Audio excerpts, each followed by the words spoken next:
La teoría que cuenta el hundimiento del Titanic fue un acto totalmente planeado. Sobre lo que se sostiene esta teoría es que el mismísimo dueño del Titanic, J. P. Morgan, decidió no subir a último momento a pesar de que había anunciado que iría al viaje de inauguración. La idea de esta teoría es que millonarios como Morgan vieron este método como una manera perfecta de eliminar a ciertos pasajeros ricos que se oponían a la creación de la Reserva Federal de los Estados Unidos y hacer que todo pareciera un accidente. Entre estos objetivos a eliminar se encontraban personas como Isidore Straus, dueño de la famosa tienda Macy's. Este sufrió un trágico final junto con su esposa, quien se rehusó a subir al bote salvavidas para quedarse con su marido hasta el final. Pero para ver si estas teorías son ciertas, necesitamos algo de contexto. A principios del siglo XX, Estados Unidos vive una etapa de expansión económica y crecimiento tecnológico gracias al impulso de la revolución industrial. Ese avance transforma su industria y su manera de ver el mundo. El país se perfila como una potencia mundial en ascenso, listo para competir en el escenario global. Pero no basta con crecer, busca dejarle claro al mundo que puede liderar en todos los frentes, no solo en la guerra, sino que también en la arquitectura, la economía, la industria, el transporte y hasta el entretenimiento. Es una época de ambición, crecimiento y cada avance en cualquier frente se convierte en una declaración de poder ante las demás potencias mundiales. Dentro de todas estas competencias, por ver quién podía hacer más y mejores cosas, surge un frente bastante específico, el de los viajes transatlánticos. En esta época, los viajes por barco y tren predominan para trayectos de larga distancia, ya que los vuelos con aerolíneas comerciales, como los conocemos hoy en día, siguen siendo solo una idea. Por eso, el medio de transporte más utilizado tanto por las clases altas como por las bajas son los barcos, pues permiten que muchas personas viajen largas distancias. Entre los trayectos más populares y largos se encuentran los viajes de Europa a América. Por este motivo, cada vez se necesitan más y mejores barcos, lo que desencadena una competencia. Los británicos construyen barcos de lujo y gran velocidad, como el Lusitania y el Mauretania. En respuesta, aparece un empresario estadounidense llamado J. P. Morgan, quien compra White Star Line, una de las compañías navieras británicas más prestigiosas del mundo en ese momento, para competir en este mercado emergente. El objetivo de Morgan es dominar el mercado de las rutas del Atlántico Norte, ofreciendo nuevas y mejores embarcaciones y rutas para ganar más clientes en el negocio de transporte de pasajeros y carga. Esto lo hace formando un gran conglomerado de compañías navieras, es decir, compra varias empresas ya formadas y las integra a su corporación, donde cada compañía conservaba cierto grado de autonomía, pero las decisiones financieras clave, así como la planificación estratégica, las hace Morgan y su equipo directivo. De esta ambición nacen tres barcos muy importantes: el Olympic, el Titanic y el Britannic. Barcos muy similares, pero con propósitos ligeramente diferentes que prometen ser lo mejor de lo mejor. El Olympic se construye primero y pronto se convierte en el barco más grande del mundo, volviéndose un éxito en cuanto a rutas comerciales. Después construyen el Titanic, diseñado para ser aún más lujoso y llevar la industria de los viajes marítimos a un nivel superior. El problema es que por muchos lujos que tenga, no cuenta con las mejores medidas de seguridad en caso de una emergencia. Cuando el Titanic es construido, se le colocan botes salvavidas con capacidad para aproximadamente la mitad de las personas a bordo, a pesar de que el Titanic podía transportar a miles de pasajeros y tripulantes. O sea que más de 1000 seres humanos no contaban con un lugar en caso de una tragedia. Esto podría deberse a que, como el Titanic está diseñado para no hundirse jamás, los botes salvavidas no son algo que se vayan a utilizar. Y como parte final de esta estrategia comercial, aparece el Britannic, destinado a seguir el mismo camino. Ahora nos trasladamos al puerto de Southampton, en Inglaterra. Los periódicos anuncian algo nunca antes visto: la llegada del Titanic, un barco mucho más grande y avanzado que los demás, al que la prensa y ciudadanos rápidamente nombran como insumergible. Investigando descubrí que este barco fue construido con la mejor tecnología de Harland & Wolff, una empresa especializada en la construcción de buques. El Titanic es una maravilla de la ingeniería que destaca por su tamaño colosal y su peso de miles de toneladas. Además, este cuenta con mejoras en sus motores, mismas que le permiten alcanzar una gran velocidad máxima. Ahora, ¿por qué a este barco le decían el inundible? Esto era por la enorme confianza que generó su diseño y tecnología para la época. El término surgió porque el Titanic estaba equipado con compartimentos estancos, o sea, una sección dentro de un barco que está diseñada para ser impermeable y evitar que el agua ingrese o se propague a otras áreas en caso de una inundación.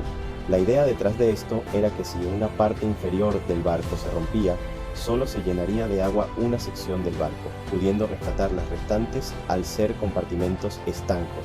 Está bien, después de aproximadamente 3 años de construcción, finalmente está listo para lanzarse al agua. Artículos de periódicos y revistas, tanto en el Reino Unido como en Estados Unidos, comienzan a describir al Titanic como una maravilla de la ingeniería moderna. Una vez fijado su primer viaje, se imprimen folletos y carteles que promueven el viaje inaugural y el prestigio de embarcar en el barco más moderno del mundo. Tan codiciados boletos. Un boleto de primera clase cuesta una fortuna, equivalente a miles de dólares de hoy en día. Esto eleva aún más las expectativas del viaje inaugural del poderoso Titanic, donde es Edward John Smith, un experimentado marino que ha capitaneado varios transatlánticos de la White Star Line, incluido el Olympic, lo que lo convierte en el hombre perfecto para hacer tan importante viaje. Dentro de la clase alta que irá en el barco se encuentra el mismísimo J.P. Morgan. Este, en un principio, quiere viajar en la inauguración de su barco, pero a último minuto cancela el viaje antes de zarpar, como si supiera que algo no saldrá del todo bien. Se dice que la excusa que da es que necesita quedarse en Francia para atender algunos negocios, pero más adelante veremos los verdaderos motivos. Con todos a bordo, las despedidas en el puerto se llenan de sonrisas y abrazos, mientras periodistas y fotógrafos capturan cada instante. Nadie imagina que esta será la primera y última vez que verán zarpar al Titanic. Tiene planeado recorrer su ruta desde Inglaterra hasta Nueva York. La travesía programada incluye escalas en Cherburgo, una ciudad portuaria de Francia, y Queenstown, en Irlanda, antes de continuar por el Atlántico y finalmente llegar a su destino. Cabe mencionar que en este barco viajan todo tipo de clases sociales. Van juntas en un mismo barco, pero no en las mismas secciones. Los pasajeros se diferencian claramente según su estatus social. Recordemos que la revolución industrial trajo consigo un aumento desproporcional entre las clases trabajadoras y las clases más altas, lo que de cierta forma desembocó en una ola de clasismo que manchó muchos aspectos de la sociedad, y esto se ve reflejado en la construcción del Titanic. A grandes rasgos, el Titanic estaba dividido en 3 clases. La primera clase era ocupada por la élite social, personas adineradas y de influencia como empresarios, políticos y aristócratas. Ellos pagaron muchísimo dinero por tener una estancia lujosa y reconfortante, lo que les dio acceso a grandes camarotes, lugares privilegiados en la cubierta, acceso a servicios de primer nivel y a espacios como un gimnasio, una sala de fumadores, una sala de lectura, piscinas y paseadores de perros personales. Después tenemos la segunda clase. Esta solía estar compuesta por profesionales de clase media alta, como maestros, médicos y comerciantes, quienes tenían acceso a buenas instalaciones, pero no al lujo de la primera clase. Y por último, estaba la tercera clase, o también conocida como clase turista. Era ocupada mayoritariamente por trabajadores inmigrantes y campesinos con sus familias. Tenían que compartir camarotes entre varias personas, recibiendo comida de menos calidad, aferrándose a un mismo objetivo: encontrar oportunidades para una vida mejor. Isidor e Ida Strauss. Aunque viajan en primera clase, Isidor e Ida son inmigrantes alemanes, los dueños de la famosa cadena Macy's en Estados Unidos. A una edad temprana conoció a Ida, una joven inmigrante alemana que, al igual que él, buscaba una nueva vida en América. Se conocieron gracias a un amigo en común y tras una breve relación se casaron. Desde entonces su vínculo creció y se fortaleció, dando como fruto una gran familia, además de una lealtad inquebrantable hasta el final, como tristemente veremos más adelante. En cuanto el barco zarpa, todo es alegría y diversión. Las familias de clase alta pueden ir disfrutando las lujosas comodidades, mientras que las de clase baja se acomodan como pueden. Y aunque las diferencias entre la calidad del viaje son bastantes, a todos a bordo les espera un mismo destino: la muerte. A los 4 días de zarpar, la zona por la que el Titanic tiene previsto navegar se vuelve peligrosa debido al desprendimiento de un glaciar en Groenlandia, mismo que ha recorrido miles de kilómetros desde el Círculo Polar Ártico. Esto es inusual, ya que normalmente los icebergs se derriten durante el trayecto, pero en el caso de este no fue así. A pesar de estar lejos de su punto de origen, sigue pesando millones de toneladas y es enormemente más grande que el barco. Es importante tener en cuenta que no todos los icebergs son iguales. Existen diferentes tipos, pero uno en particular es especialmente peligroso: aquellos que contienen sedimentos en su interior, lo que les da un tono oscuro. Estos icebergs representan una amenaza considerable, ya que se camuflan entre la oscuridad del agua y el cielo nocturno, volviéndose prácticamente invisibles a simple vista. Ahora imagina estar en la inmensidad del océano, navegando en plena noche. De repente, un marino a bordo del Titanic comenta haber visto uno de estos icebergs casi imposible de distinguir. Sin embargo, la falta de binoculares en la plataforma ubicada en el mástil hace que su advertencia pierda fuerza ante los oficiales del barco. Paralelamente, otro barco envía un aviso sobre un vasto campo de icebergs, pero este mensaje nunca llega al Titanic. Poco después, otro buque lanza la misma advertencia, pero en esta ocasión el mensaje es ignorado por la tripulación. Después de esto, los marineros del Titanic finalmente se dan cuenta del peligro, pero ya es demasiado tarde. Dan el aviso con 3 campanadas que significan iceberg a la vista. Desesperados, llaman al puente. Los motores se detienen y luego intentan invertir la marcha, mientras las puertas de los compartimentos supuestamente quedan selladas, preparándose para un posible impacto.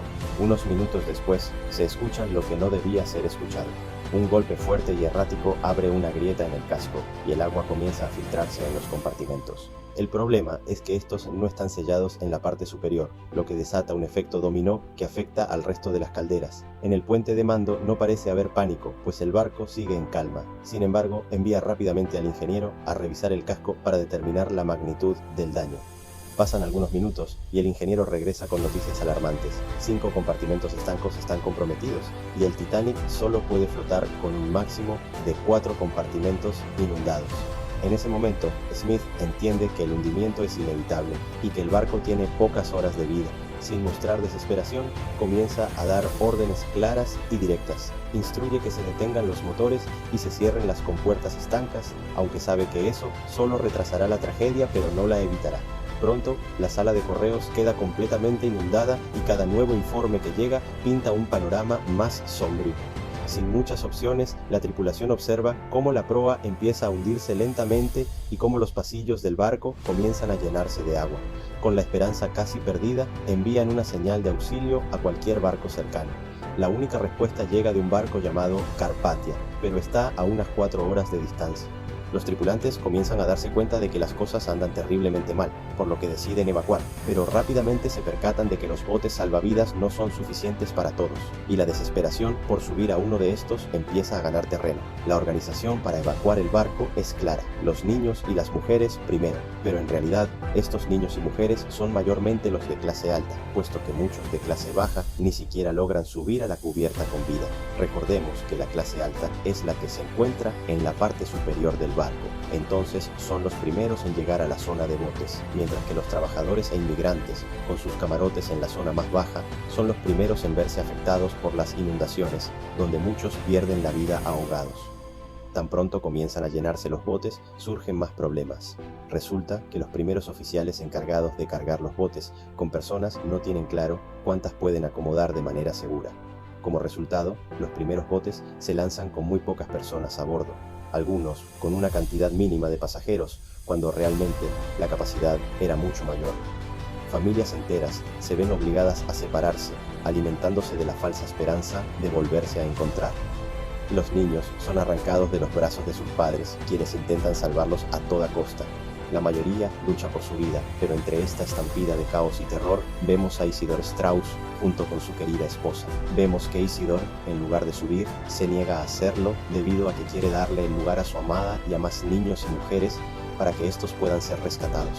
Es el turno de Ida, su esposa, pero esta le dice a su esposo que no subirá al bote, al menos no sin él.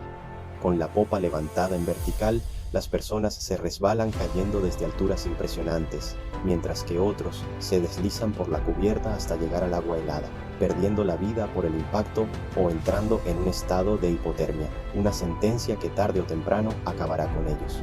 El barco comienza a crujir, su enorme estructura va cediendo hacia lo inevitable. Las luces del transatlántico se apagan, sumiendo a todos en una completa oscuridad, mientras que en su interior hay gritos, personas luchando por subir a zonas más altas y otras simplemente se resignan, eligiendo pasar sus últimos momentos en paz. Entre estas personas podemos ver a madres calmando a sus hijos, al capitán del barco hundiéndose con él, a los violinistas tocando su última pieza y a enamorados como Isidor y su esposa, quienes finalmente decidieron que preferían morir juntos que una vida sin el otro. Desde el hundimiento llega el Carpathia, que recibe a los náufragos. Este logra rescatar a más de 700 sobrevivientes para llevarlos a Nueva York. Nadie puede creer lo que ha sucedido. El estado de shock es generalizado y un ambiente de tristeza se adueña del barco de rescate. Una vez que los sobrevivientes están arriba de este, la tripulación comienza un registro de ellos para coordinar su regreso a casa y facilitar la comunicación con sus familiares. Sin embargo, este proceso de identificación estuvo marcado por el caos y la confusión. Los nombres de algunos pasajeros fueron mal escritos o quedaron sin identificar.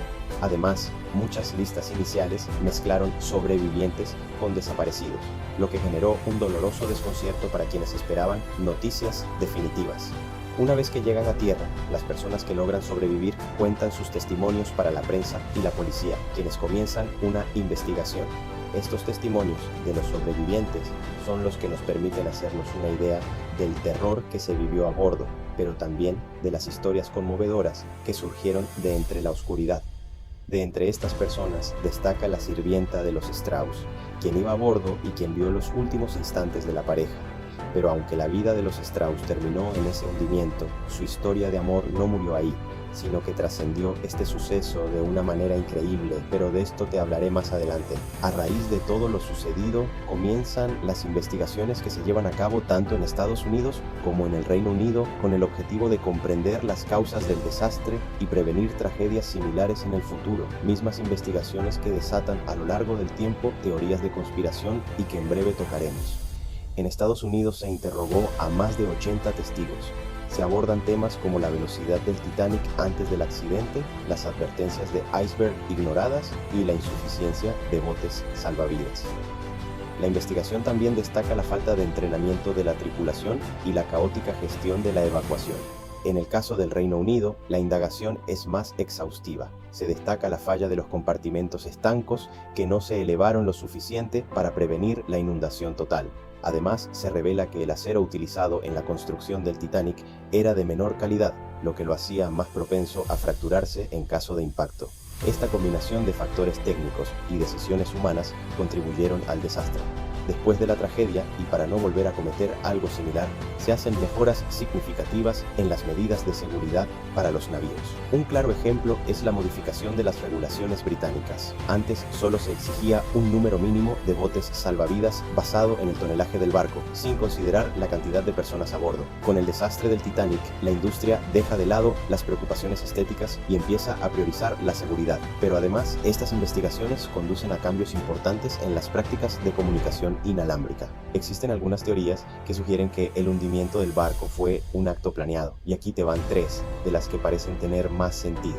La primera teoría es bastante seria y plantea que el hundimiento del Titanic fue un acto deliberado para eliminar a ciertos pasajeros ricos que se oponían a la creación de la Reserva Federal de los Estados Unidos. Esta teoría estipula que figuras como J.P. Morgan organizaron todo con la intención de deshacerse de millonarios influyentes como Isidor Straus, entre otros, quienes supuestamente se oponían a la creación de la Reserva Federal. Y de hecho, esto se alimenta de que Morgan canceló su viaje en el Titanic en el último momento sin razón aparente. La historia suena como una trama de conspiración perfecta, intereses poderosos, decisiones sospechosas y un desenlace trágico. Aunque la teoría parece intrigante, la realidad es que no hay pruebas concluyentes que la respalden, pero nos recuerdan cómo el misterio y la tragedia suelen alimentar la imaginación. Una segunda teoría propone que la empresa White Star Line, en su desesperación por evitar pérdidas, intercambió los nombres del Titanic y el Olympic. La idea era simple. Después de que el Olympic tuviera varios accidentes, repararlo resultaba muy costoso, así que en un acto calculado, se decide enviarlo en malas condiciones bajo el nombre del Titanic y cobrar el seguro si algo pasaba. Pero realmente fue así. Por ejemplo, se conservan en fotos la famosa escalera del Olympic, mientras que la del Titanic nunca se pudo registrar, pero esto es solo una teoría. Pero, ¿y qué pasó con J.P. Morgan? La realidad es que después del hundimiento del Titanic, J.P. Morgan no sufrió pérdidas personales. Y aunque la White Star Line sí tuvo una compensación económica por el seguro del barco, las familias de los fallecidos no tardaron en presentar demandas, llevando a la compañía a pagar varias compensaciones a las víctimas y sus familias, lo que en parte llevó a que perdiera su importancia como conglomerado marítimo y terminara fusionándose con su rival. En cuanto a J. P. Morgan, continuó con su extenso imperio financiero hasta su muerte un año después de la tragedia del Titanic. Y ahora vamos por la última teoría, la cual, más que una teoría, es una coincidencia extremadamente precisa. Esta coincidencia tiene el nombre de un libro, Futilidad o El naufragio del Titán, escrito por Morgan Robertson 14 años antes del hundimiento del Titanic. En esta novela se narra la historia del gigantesco transatlántico El Titán, considerado inundible, que en su viaje inaugural impacta con un iceberg en el Atlántico Norte y se hunde, perdiendo muchas vidas debido a la falta de botes salvavidas. Las similitudes entre el Titán y el Titanic son sorprendentes. Ambos barcos son descritos como los más grandes y lujosos de su época, con un número limitado de botes salvavidas y viajando a alta velocidad. Este libro ha sido objeto de numerosas discusiones, ya que parece haber predicho con precisión lo que ocurriría años después. Sin embargo, no hay evidencia de que Robertson tuviera información privilegiada. Más bien, se cree que su conocimiento de la industria y las tendencias de la época lo llevaron a imaginar un escenario que terminó por cumplirse. Y ahora sí te contaré qué pasó al final con los cuerpos y almas de los Strauss. Días después del accidente, y ya una vez en Nueva York, el cuerpo de Isidore Strauss es encontrado para luego ser sepultado en el cementerio de Woodlawn, en el Bronx. Por el contrario, el cuerpo de Ida tristemente nunca se encontró. A pesar de esto, me gusta creer que aunque físicamente ya no están juntos en este mundo, seguramente en otra vida continúan tomados de la mano. Este pensamiento me surgió cuando me enteré de lo que está escrito en su mausoleo. Una inscripción que me movió las fibras más sensibles de mi corazón y seguramente de cualquiera que se entere de esta historia. La inscripción dice algo como lo siguiente: ninguna cantidad de aguas extinguirá el amor ni los ríos podrán ahogarlo. Esta frase está escrita en el Cantar de los Cantares, un libro del Antiguo Testamento de la Biblia atribuido tradicionalmente al rey Salomón. Es una serie de poemas que expresan el amor entre una pareja. Poco después, la ciudad de Manhattan decidió cambiar el nombre del parque de la intersección donde los Strauss vivían a Strauss Park en su honor. Y justo detrás del memorial hay una cita bíblica: amados y queridos fueron en su vida, y en su muerte no fueron separados. Y bueno, después de ver esta historia, me gustaría saber qué piensas sobre las teorías que te mencioné. ¿Crees que el Titanic se hundió por el iceberg o por algo mucho más complicado que eso? Te leo en los comentarios.